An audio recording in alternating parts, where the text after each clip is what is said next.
I still remember the small, run-down apartment I grew up in. The smell of stale air and worn-out carpets a constant reminder of our financial struggles. My parents worked multiple jobs just to put food on the table, but despite their best efforts, we always seemed to be barely scraping by. I shared a small room with my siblings, and the sounds of arguing and laughter from the neighboring apartments were a familiar soundtrack to our lives. But amidst the chaos and uncertainty, I found solace in books and learning. I devoured every textbook and novel I could get my hands on, often staying up late into the night, huddled under a faint reading light. My parents, despite their own struggles, encouraged my love for learning, and I began to dream of a better life, one where I could attend college, get a good job, and lift my family out of poverty. As I entered my senior year of high school, my academic aspirations only intensified. I poured every ounce of energy into my studies, determined to earn top grades and secure a spot at a reputable university. I spent hours poring over college brochures, imagining myself walking through those hallowed halls, attending lectures and making lifelong friends. The possibility of a better life seemed within reach, and I couldn't wait to seize it. But reality had other plans. When I finally mustered the courage to submit my college application, I was met with a crushing blow. My application was rejected, citing financial constraints as the primary reason. I felt like I'd been punched in the gut, all my hopes and dreams suddenly evaporating into thin air. How could this be? I had worked so hard, sacrificing sleep, social life, and everything else for the sake of my education. And now it seemed that none of it mattered, that my poverty was an insurmountable obstacle that no amount of effort could overcome. As I sat amidst the ruins of my shattered dreams, I couldn't help but wonder, what next? Would I be forever trapped in this cycle of poverty, or could I find a way to break free? Little did I know that this rejection would set me on a path that would lead me to places I never could have imagined. A journey that would ultimately bring me full circle, back to the very university that had rejected me. But for now, the only question was, how would I respond to this rejection, and what would I do next? I still remember the day I received the rejection letter from the university. The words, "We regret to inform you," echoed in my mind, fueling a fire that I never knew existed within me. At first, I felt lost, like my dreams were shattered into a million pieces. But as the days went by, I began to realize that I had a choice to make. I could let the rejection define me, or I could use it as fuel to propel me forward. I started by taking on odd jobs to make ends meet. I worked as a waitress, a dog walker, and even a part-time tutor. It wasn't glamorous, but it paid the bills and allowed me to save up for my future. But I knew that I couldn't just stop at making a living. I needed to find a way to make a life. So I started self-studying, poring over books and online courses, determined to learn as much as I could. It wasn't easy, and there were many times when I felt like giving up. But something within me had shifted. I had a newfound determination, a fire that burned brighter with every passing day. I was no longer just a poor kid who couldn't afford college. I was a person on a mission. I was driven to prove to myself, and to everyone else, that I was capable of more than anyone thought possible. As I delved deeper into my studies, I began to realize that there were alternative routes to education. I discovered online courses, vocational training, and apprenticeships that could give me the skills I needed to succeed. It wasn't the traditional path, but it was a path nonetheless, and I was determined to take it. I spent every spare moment learning, growing, and pushing myself to be better. And with each passing day, I felt myself becoming more confident, more self-assured. I was no longer the same person who had been rejected by the university. I was a new person, a person with a purpose. As I look back on that time, I realized that the rejection was the best thing that ever happened to me. It lit a fire within me, a fire that drove me to succeed. And as I embark on this journey, I know that new opportunities will arise, and I'm ready to seize them. I'm ready to take on the world, and I'm not going to let anyone or anything hold me back. I still remember the day I received the acceptance letter from the local vocational school. It was a moment of pure elation, a feeling I hadn't experienced in a long time. After months of hard work and dedication, I had finally landed a scholarship to pursue my dreams. The weight of being rejected from college due to my financial situation still lingered, but this breakthrough gave me a renewed sense of purpose. As I walked through the doors of the vocational school, I was struck by the stark contrast between this institution and the college I had once aspired to attend. The buildings were modest, the classrooms were small, and the equipment was dated. But despite the humble surroundings, I sensed a palpable energy emanating from the students and instructors. Everyone seemed to be driven by a shared passion for learning and a desire to succeed. I threw myself into my vocational training, determined to make the most of this opportunity. The curriculum was grueling, with long hours spent in the classroom and even longer hours spent practicing my skills in the workshop. But I was determined to excel, to prove to myself and others that I was more than just a poor kid from the wrong side of the tracks. As I delved deeper into my training, I began to discover hidden talents I never knew I possessed. I had always been fascinated by mechanics, and I found myself excelling in the automotive repair program. The instructors took notice of my aptitude, and soon I was working on complex projects, rebuilding engines and troubleshooting electrical systems. The scholarship I had received was a game changer, covering not only my tuition but also providing a stipend for living expenses. For the first time in my life, I felt financially secure, able to focus on my studies without the burden of poverty weighing me down. As I approached the end of my program, I began to envision a new path forward. I saw myself working as a skilled mechanic, earning a good income, and building a better life for myself and my family. The breakthrough I had experienced at the vocational school had given me momentum, and I was determined to keep pushing forward, no matter what challenges lay ahead. But as I stood on the cusp of this new chapter in my life, I couldn't shake the feeling that there were still obstacles to overcome. Would I be able to find a job in my field? Would I be able to overcome the stigma of not having a college degree? And what lay ahead for me now that I had finally found my footing? Only time would tell, but for now I was ready to take on the world, one repair job at a time.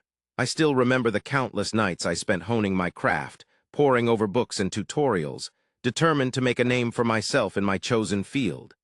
And then it started to happen, the recognition, the accolades, the job offers. It was like a floodgate had opened, and suddenly I was in high demand. People would reach out to me from all over, seeking my expertise, willing to pay top dollar for my services. I was making more money than I ever thought possible, and with it, my social status began to rise. I was no longer the poor kid who couldn't afford college. I was a sought-after professional respected by my peers. As my income grew, so did my opportunities. I started to collaborate with other successful individuals, working on projects that I never could have dreamed of just a few years prior. I was living the life I had always wanted, and it felt amazing. But with success comes new challenges. I found myself having to navigate the complexities of high-stakes business deals, all while maintaining my integrity and staying true to my values. It wasn't always easy, but I was determined to make the most of my newfound success. And yet, despite all the accolades and recognition, I couldn't shake the feeling that there was still something missing. A sense of closure, perhaps, or a chance to prove to myself and others that I was more than just a poor kid who got lucky.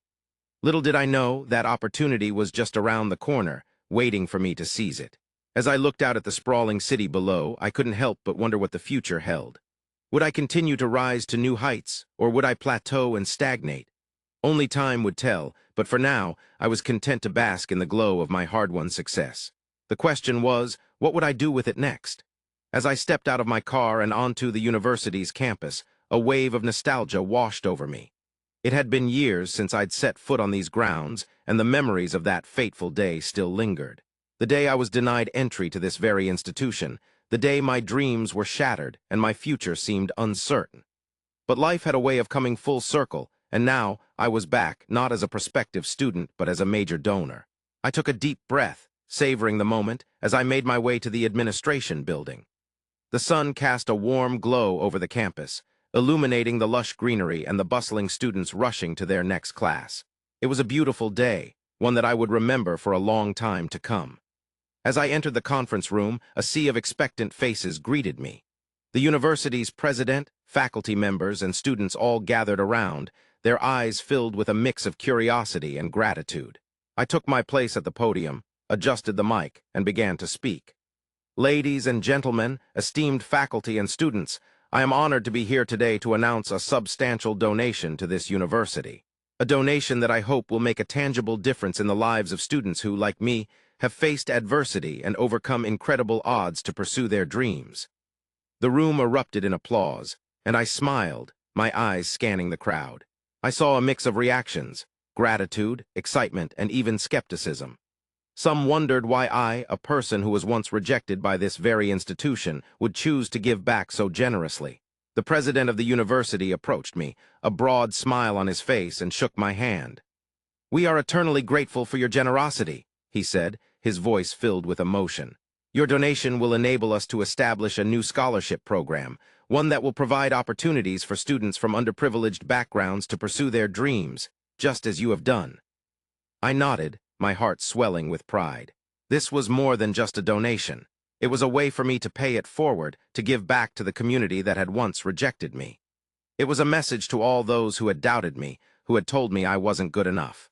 I was proving them wrong, and I was doing it with style. As the ceremony drew to a close, I couldn't help but think about the journey that had brought me here. The struggles, the setbacks, and the triumphs. It had all been worth it, every moment of it. And as I looked out at the crowd, I knew that this was just the beginning. This donation was not just a gift. It was a challenge, a call to action. It was a reminder that we all have the power to make a difference, to leave a lasting impact on the world. And as I walked off the stage, I knew that I had finally found closure, finally found a way to heal the wounds of the past. I had come full circle, and it felt amazing. I stepped out of my car and onto the familiar campus grounds, the same ones I had walked away from in disappointment and shame all those years ago. The buildings looked just as imposing, the greenery just as lush, but something about the atmosphere felt different. Perhaps it was the weight of time, or maybe it was the sense of vindication that came with knowing I had proved them wrong. Whatever it was, I knew I had to confront it head-on. As I walked through the quad, memories began to flood my mind. The rejection letter, the tears, the desperate phone calls to the admissions office, begging them to reconsider. It all came rushing back, and for a moment I felt like that same lost and scared kid I had been back then. But I wasn't that kid anymore. I had spent years proving to myself and the world that I was worthy, that I was enough. I stopped in front of the building where I had received my rejection letter, my heart pounding in my chest. I remembered the words, the tone, the dismissive smirk on the face of the administrator who had handed it to me. It had hurt, it had stung, but it had also fueled me. It had pushed me to work harder, to push myself further, to never accept no as an answer. I took a deep breath and let the memories wash over me, feeling the weight of them lift, slowly but surely. I realized that the rejection, as painful as it was, had played a pivotal role in shaping me into the person I am today. It had taught me resilience, determination, and the value of hard work. I had come to terms with my past, and in doing so I had found closure. Just as I was starting to feel a sense of peace, I heard a voice behind me. "Excuse me, is that?" I turned to see a familiar face, one that had haunted me for years, Mrs. Johnson, the administrator who had handed me that rejection letter. We stood there for a moment, locked in a silent understanding, the weight of our shared past hanging in the air.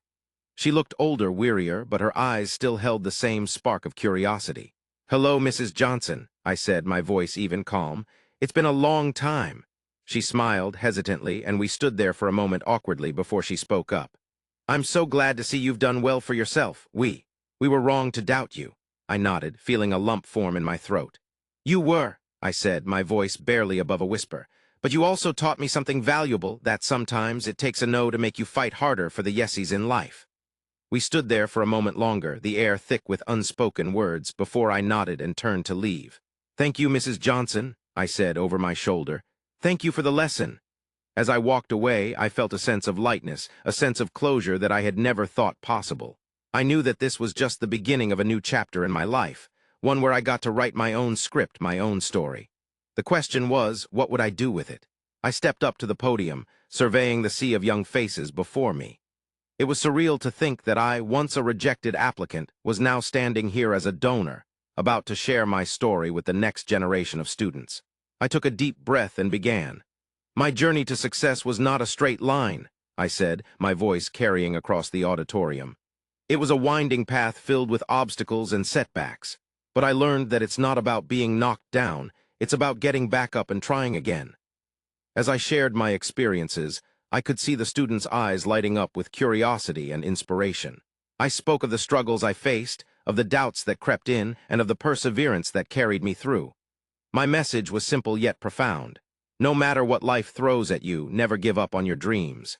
The room was pin-drop silent as I spoke, the students hanging on my every word. I could feel the energy in the air, the collective spark of hope and determination that was being lit. And when I finished, the applause was thunderous, a standing ovation that left me humbled and moved. But the real magic happened during the cue and a session that followed. The students asked insightful questions, probing the depths of my wisdom and experience. And as I answered, I could see the gears turning in their minds, the pieces of their own puzzles falling into place. One student asked about the most challenging moment in my journey and how I overcame it. I shared with them the story of when I was rejected from this very university and how it felt like a dead end. But I also shared how that rejection became the catalyst for my success, pushing me to work harder and prove myself. Another student asked about my advice for staying motivated and focused. I told them about the importance of finding their why, their purpose and passion that drives them to keep going, even when the going gets tough. As I answered their questions, I could feel a connection forming between us, a bridge spanning the gap between my generation and theirs. It was a connection built on shared experiences, on the understanding that we're all in this together, and that our struggles and triumphs are not so different after all. And as I left the auditorium that day, I knew that I had made a difference. I had inspired a new generation of students to chase their dreams, to never give up, and to believe in themselves. And I knew that no matter what the future held, my legacy would live on through them, a ripple effect of hope and perseverance that would spread far and wide. As I stepped off that stage, the weight of my words still lingering in the air, I couldn't help but feel a mix of emotions swirling inside me. The applause, the tears, the smiles, they all seemed to blend together in a surreal dance, a testament to the power of my story. But as the noise died down and the crowds began to disperse, I found myself alone with my thoughts, reflecting on the journey that had brought me to this moment. I thought back to the days of struggle, of uncertainty, of feeling like the odds were stacked against me. The memories of worn-out shoes, of rumbling bellies, of sleepless nights spent wondering if I'd ever make it out of the darkness. Those were the moments that defined me, that forged me into the person I am today. As I delved deeper into my own psyche, I began to unravel the threads of motivation that had led me to make that donation. Was it revenge, a clever way to stick it to the university that had once rejected me? Or was it something more profound, a desire to create change, to level the playing field for those who came after me? I wasn't sure, but what I did know was that it felt right, like I was closing a circle that had been left open for far too long. The more I reflected, the more I realized that this journey wasn't just about me. It was about the countless others who had walked similar paths, the ones who had been marginalized, oppressed, or simply overlooked. I thought of the students who would benefit from my donation, who would have access to resources and opportunities that I never did. A sense of purpose began to emerge, a feeling that I was part of something greater than myself. In that quiet moment of introspection, I discovered a newfound appreciation for my own resilience, for the fortitude that had carried me through the darkest of times. I saw that I wasn't just a product of my circumstances, but a testament to the human spirit's capacity for growth, adaptation, and transformation. As I gazed out at the fading light of day, I knew that this was only the beginning, a new chapter in a story that was still being written, one that would be marked by hope, purpose, and a deeper understanding of myself and the world around me. As I stood on the steps of the university, looking out at the sea of young faces, I couldn't help but feel a sense of nostalgia wash over me. It was hard to believe that it had been so many years since I'd been denied entry to this very same institution, simply because I couldn't afford the tuition. And yet here I was, about to make a donation that would change the lives of countless students, just like I had once been. I thought back to the boy I used to be, the one who had felt so lost and alone, like the entire world was stacked against him. But I also thought about the man I'd become, the one who had worked tirelessly to build a successful career, who had persevered through every setback and failure. It was a strange feeling, knowing that my story had come full circle.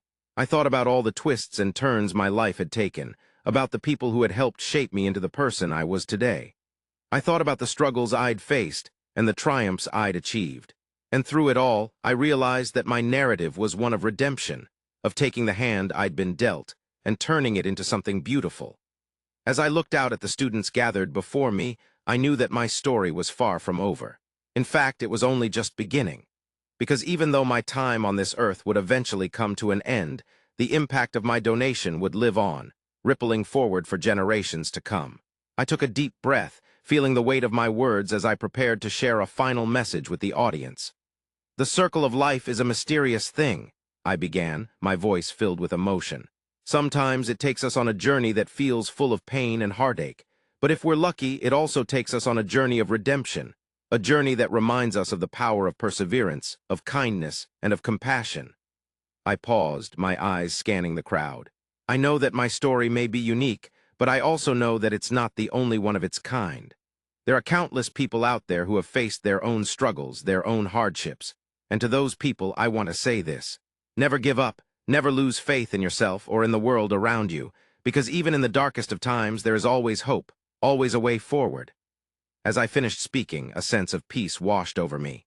I knew that my story had come to a close, but I also knew that its impact would live on, inspiring others to keep pushing forward, no matter what challenges lay ahead.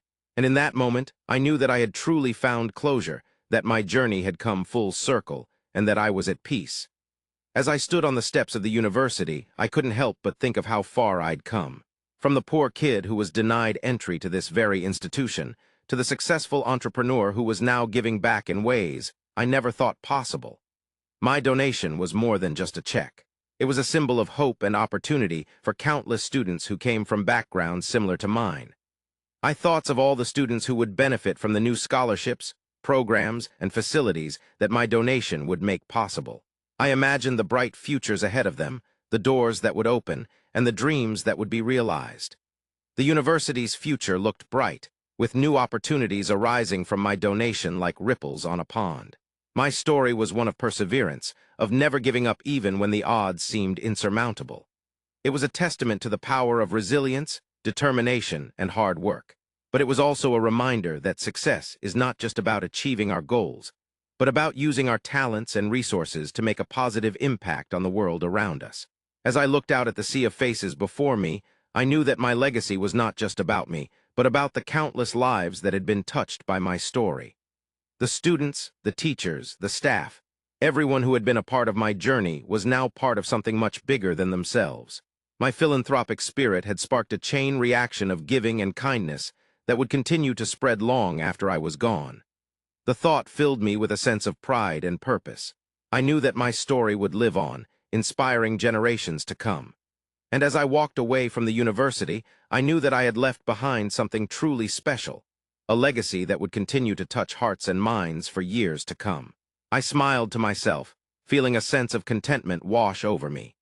This was the perfect ending to an extraordinary story of overcoming adversity and using success as a force for good. The legacy lives on, inspiring generations to come. And as I disappeared into the crowd, I knew that my story would never truly end, but would continue to unfold in the lives of countless others who had been touched by my journey.